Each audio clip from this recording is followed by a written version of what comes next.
యేసు ప్రభు సిలువను మోసేటప్పుడు ఆ సన్నివేశాలు ఎప్పుడైనా మీరు గమనిస్తే, సిలువ మోస్తూ ఆయన కింద పడిపోతాడు.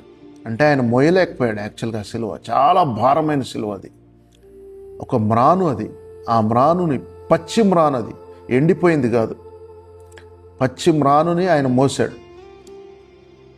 ఒక గ్రామం నుంచి ఇంకొక గ్రామానికి, లేకపోతే ఒక గ్రామం నుంచి వెలుపటికి ఎంత దూరం ఉంటుందో అందరూ దాన్ని లించింగ్ అంటారు. లించింగ్ అంటే అర్థం ఏంటి?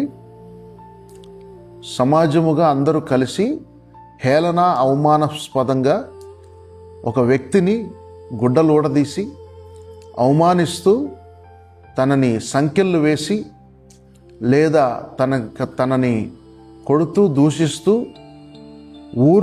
ఒక ఊరిలో నుంచి ఊరు బయటికి వెలివేసి అక్కడ రాళ్లతో కొట్టి చంపుతారు, లేదంటే ఉరి తీసి చంపుతారు. లేదా వాళ్ళకి ఒక్కొక్క దేశంలో ఒక్కొక్క సాంప్రదాయం ఉంటుంది. ఇక్కడ ఈ సాంప్రదాయం ఏంటంటే, ఎవరిని లించింగ్ చేస్తారు చెప్పండి? లించింగ్ అంటే ఏంటి? ఊరు మొత్తము కొడుతూ దూషిస్తూ ఒక వ్యక్తిని ఊరు బయటికి తీసుకెళ్ళి చంపారు అంటే ఆ వ్యక్తి బహుఘోరమైనటువంటి పాపం చేస్తే తప్ప అటువంటి పని ఎవరు చేయరు. కానీ ఈయనలో ఏ దోషం లేదని పిలాతే చెప్పాడు. ప్రైజ్ గాడ్, హల్లెలూయా. ఎందుకు అంత భయంకరమైన బహుఘోరమైనటువంటి శిక్ష ఆయనకి విధించారు అంటే ఇది ఒక మిస్టరీ. ఇది ఎవరికి తెలియదు. తను తాను డిఫెండ్ కూడా చేసుకోవాలా.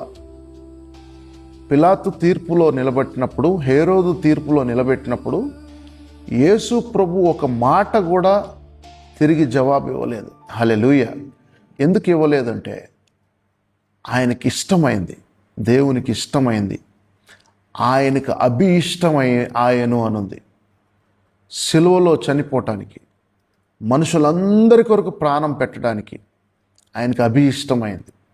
సిలువ పడిపోయినప్పుడు కూడా ఎన్నోసార్లు తనకై తానే నీరసంగా ఉన్న, రక్తమంతయు స్రవించిన, తనకై తానే లేచి ఆ సిలువను పట్టుకొని మోస్తూ వెళ్ళాడు.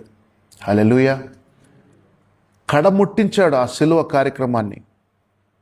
అదే కొయ్యకు కాళ్ళకి చేతులకు పొడవాటి మేకులు, 6 అంగుళాలు అంటే ఇంచెస్ కావచ్చు, ఆ మేకులతో కొట్టబడింది. ఏ జంతువును కూడా మనము మేకులతో కొట్టరు. ఒకవేళ చంపాలంటే జంతువులను కూడా కొట్టరు కొయ్యకి. అలాంటిది మరి అంత బహుఘోరమైనటువంటి ఎంతో పాపం చేస్తే తప్ప చేతుల్లో మేకులు కొట్టరు.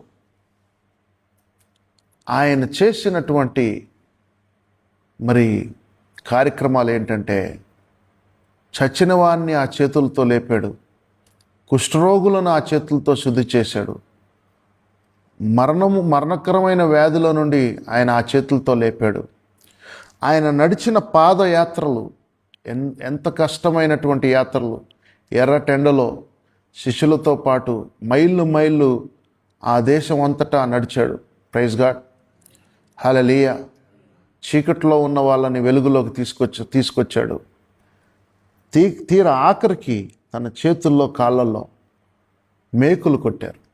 ఆకాశానికి భూమి మీద కూడా మరి కాలు మోపకుండా, ఆకాశములో భూమికి తగలకుండా మ్రాను మీద వేలాడదీశారు.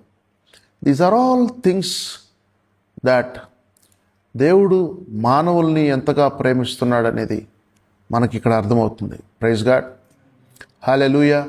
మనం అనుభవించాల్సిన శిక్ష, మనం అనుభవించాల్సిన దోషమును బట్టి పాపమును బట్టి మరణాన్ని మనం అనుభవించాల్సింది ఆయన మన కోసము నిన్ను నన్ను బట్టలతో, నీతి అనే మైమర్పుతో, లేక ఆ నీతి వస్త్రముతో కవర్ చేయటానికి నిన్ను నన్ను ఆయన దిగంబరిగా, అలాగే బట్టలు లేనివాడిగా ఊరు మొత్తం చూస్తుండగా, యెరూషలేము పట్టణ వాసులందరూ చూస్తుండగా ఆయన అవమానించబడ్డాడు.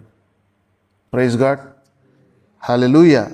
నీ కొరకు నా కొరకు నిన్ను నన్ను కవర్ చేయటానికి బట్టలతో, నీతి వస్త్రాలతో, పరిశుద్ధ వస్త్రాలతో నిన్ను నన్ను కవర్ చేయటానికి ఆయన అవమానించబడ్డాడు. ఆఫ్ ఆల్ ద థింగ్స్, రక్షణతో పాటు ఆఖరిగా నేను చెప్పాల్సింది ఏంటంటే, రక్షణతో పాటు స్వస్థతను కూడా ఫ్రీగా ఇచ్చాడు. మనల్ని రోగాల పాలు కాకుండా, రోగం ఒకవేళ సాతాను తీసుకొచ్చి పెట్టినా